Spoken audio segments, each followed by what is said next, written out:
Olá, queridos amigos internautas, é muito bom ter vocês aqui conectados mais uma vez em um programa Ligados na Palavra. É o programa Ligados na Palavra que está na sua 5ª temporada, sempre trazendo curiosidades e assuntos interessantes que são vivenciados por nós no dia a dia. Então fiquem atentos, porque o programa Ligados na Palavra está no ar.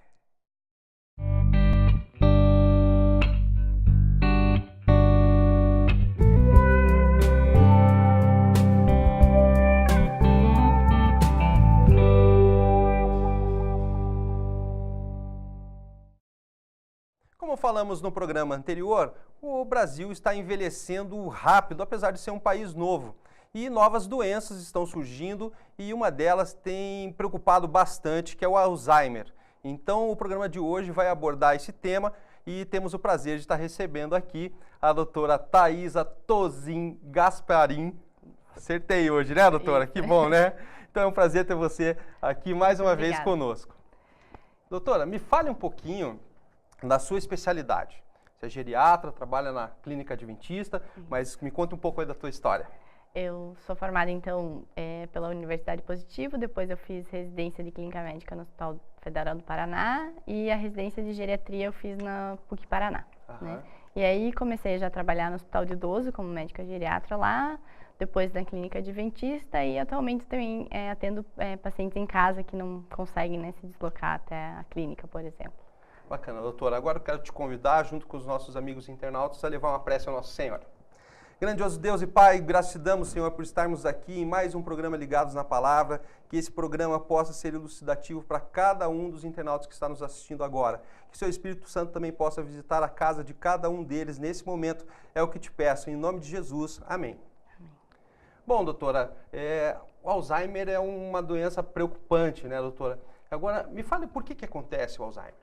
Bom, infelizmente eu não tenho como te responder essa pergunta, porque nem eu e nem os cientistas que estão pesquisando por aí sabem, né?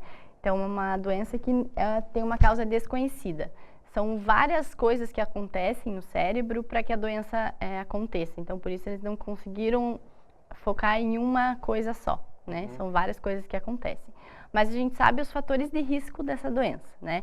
Então, são vários fatores de risco, desde o paciente que tem pressão alta, o paciente que tem diabetes, o paciente que tem colesterol alto, né, ou o paciente obeso, o paciente que já teve muito traumatismo craniano, né, que bateu muito a cabeça. Com o passar da idade, a gente sabe que a doença corre muito mais do que com os pacientes mais jovens, né, então aumenta a incidência com o aumento da idade.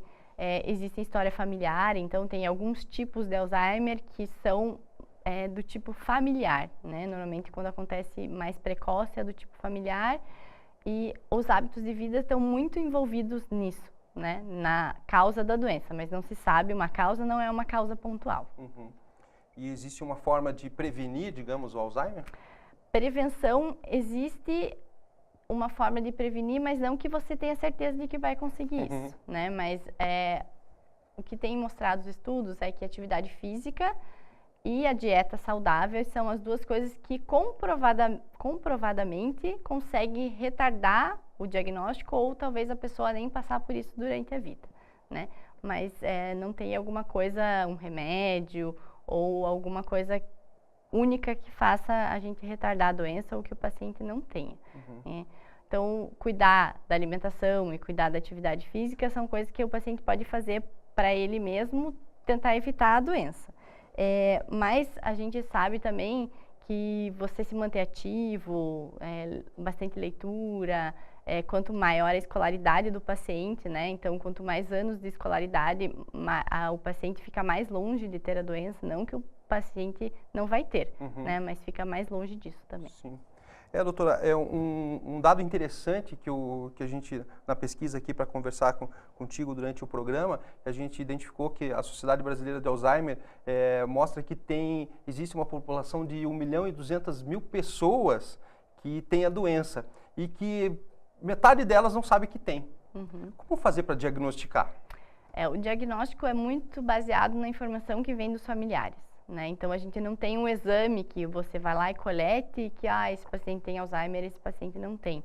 Então, a história clínica, né? O que o paciente traz, o que a família traz de história é que a gente diagnostica.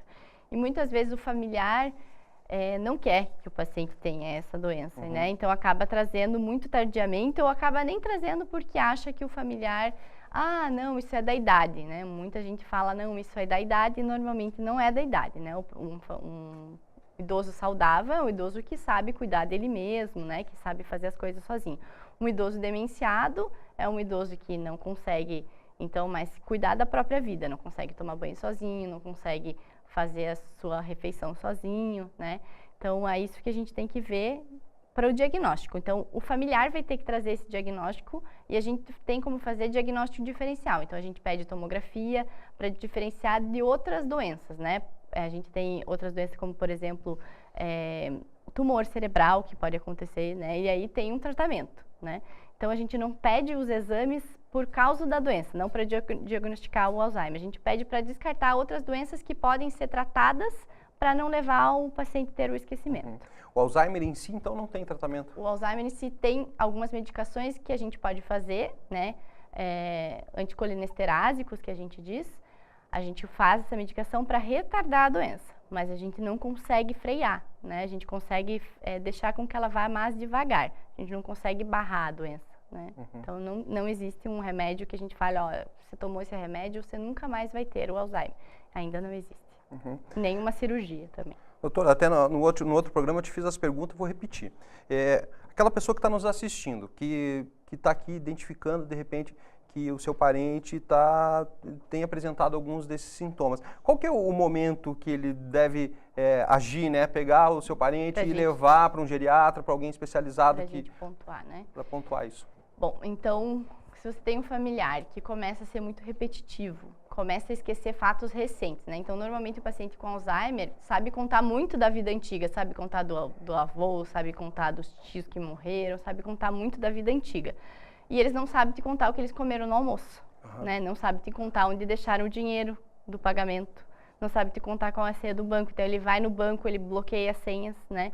Então, o familiar vai ter que começar a perceber esse tipo de coisa. Vai no banco, bloqueia a senha, ou vai em casa, foi no banheiro, deixa a torneira ligada, vai esquentar alguma coisa no fogão, deixa o fogão ligado, deixa a geladeira aberta, sai para a rua e algum vizinho tem que trazer ele porque ele se perdeu, né? Então, essas coisas são muito graves e tem que trazer ao médico. Irritabilidade, o paciente começa a ficar mais irritado, às vezes apresenta sintomas de depressão, né? Como a gente já falou no outro programa. A depressão é uma coisa que deixa o paciente mais irritado ainda, né? Porque ele começa a perceber que ele está esquecendo e que ele não consegue se lembrar disso. Sim. Né? Então, são alguns dos sintomas que a gente tem que pontuar. O pensamento começa a ficar mais devagar, né? Coisas que ele fazia antes o meu pai mexia no computador e agora ele não mexe mais, né? Então, começar a perceber esse tipo de coisa. Não mexe mais no computador porque ele não gosta. Tem que ver se não é porque ele não gosta ou porque ele não sabe mais, simplesmente ele não consegue mais fazer aquilo que ele fazia antes. Então, a memória recente, principalmente, que é mais afetada. Se você perguntar para ele sobre os irmãos, sobre os tios, sobre tudo que é no passado, ele vai te contar. Né? E aí, às vezes, as pessoas se confundem e acham que o paciente não está doente. Não, mas ele lembra. Mas pergunte para ele do almoço, pergunte para ele da semana passada, que ele não vai lembrar. Então, é a memória recente. E para quem está nos assistindo e que, de repente, se identificou com algum desses sintomas, tem percebido que, em alguns momentos, acontece algo do que foi falado, que conselho que você dá, doutora Thaís? O conselho é procurar um especialista, né? Normalmente, o paciente, às vezes, também tem mitos, né? Não quer procurar um médico geriatra, porque eu não me sinto velho ainda, né? Mas procura um clínico, que daí o clínico fala, não, acho melhor você procurar um geriatra mesmo. Existem, ou um neurologista. Existem testes que a gente faz, né, no consultório para a gente ver se isso é depressão ou a pseudodemência, como a gente já falou no outro programa, que tem tratamento e que tem cura e que você não vai ficar com o problema depois, né? Mas a doença em si, você tem que acompanhar e tem que se planejar para o futuro depois, porque vão acontecer coisas que fogem do comando do paciente. Sim. É isso mesmo, doutora.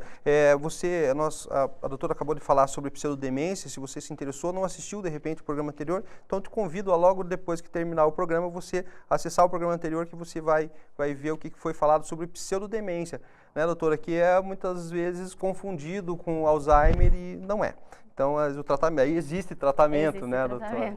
Então vale a pena você acessar o programa anterior e ficar também sabendo sobre a pseudodemência. Doutora, eu gostaria de agradecer muito a sua participação aqui no programa Ligados na Palavra de novo, né?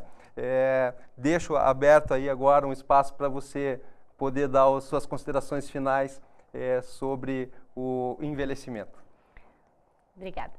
Bom, então assim, eu acho que todo mundo tem que se preparar, que nem você falou, no Brasil, cada vez mais a gente está envelhecendo, então a gente tem que pegar o exemplo das outras populações, né? No exterior, a gente já tem a maioria da população idosa, e falou em envelhecimento, a gente tem que também pensar em políticas públicas, né? Sim. Porque não adianta nada a gente se preparar, mas o contexto social do Brasil não está preparado para isso, né? Então a gente tem que lutar por isso também, né? Não adianta nada, a pessoa que tem dinheiro vai conseguir, né, talvez envelhecer mais saudável e ter uma qualidade de vida nesse futuro dela aí, mas as pessoas que não têm essa condição talvez não vão ter a mesma oportunidade. Então a gente está engajado em política pública, né? Sim. Porque sem isso a gente não vai conseguir envelhecer saudável, né? Então não depende só da gente, depende da gente cobrar, né,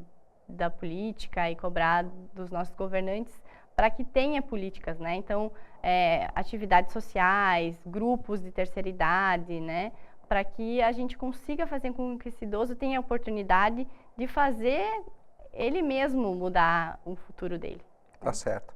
Muito obrigado, doutora Thaís. E você aí que está nos assistindo, incentive o seu parente idoso a estar sempre ativo, fazendo atividades físicas, lendo, acessando o computador, ensine ele a mexer no seu smartphone, dê um smartphone para ele, tenho certeza que a qualidade de vida dele vai aumentar. Obrigado, doutora Thaís, obrigado para você que está conectado conosco. Convido você a compartilhar esse vídeo com seus amigos aí no Facebook, curta aqui o nosso vídeo aqui no YouTube. Se você não é inscrito ainda, se inscreva.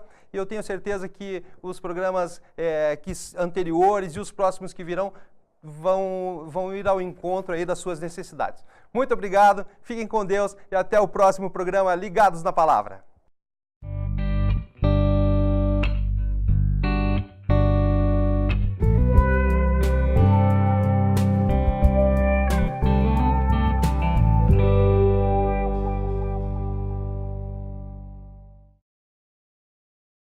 De hoje vamos falar sobre saúde, ou melhor, a falta dela. Os cuidados paliativos hoje eles podem se aplicar mediante um diagnóstico.